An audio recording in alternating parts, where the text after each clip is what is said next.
Sök.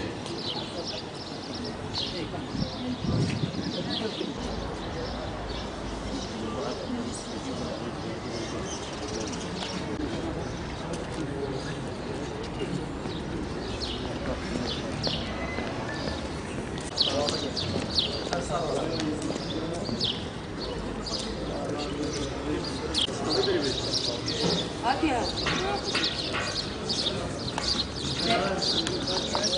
İşte geliyorum. Sabahtan sonra işte.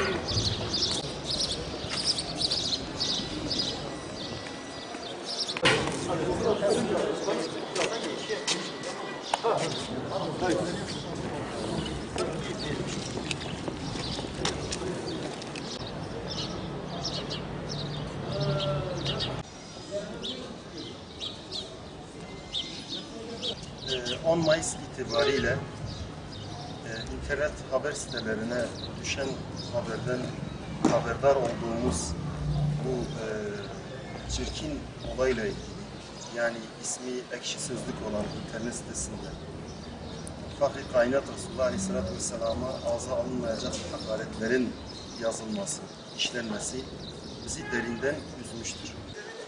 Bizler peygamber sevdalıları olarak bu hakaretleri yapanlara şunu söylemek istiyoruz. Sizden önce de Resulullah Aleyhisselatü Vesselam'a hakaret edenler olmuştur.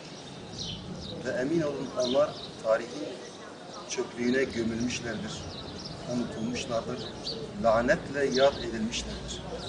Sizleri de bu son beklemektedir. Ayrıca şu iyice bilinsin ki peygamber sevdalıları olarak bizler bu menfur ve çirkin hakaret ve saldırıların karşısında dimdik duracağız. Ve şu da bilinsin, daha önce de Savan Nişanyan hakkında bir suç duyurusunda bulunmuştuk. Resulullah Aleyhisselatü Vesselam'a malumunuz hakaret yapılmıştı. Bu suç duyurumuzdan da bir netice alamadık. Biz hükümet yetkililerinden de Müslüman halkın kutsal değerlerine yönelik yapılan hakaretler ve saldırılara yönelik ciddi ve caydırıcı cezaların yasalarda yer almasını bekliyoruz. Bu işin takipçisi olacağız.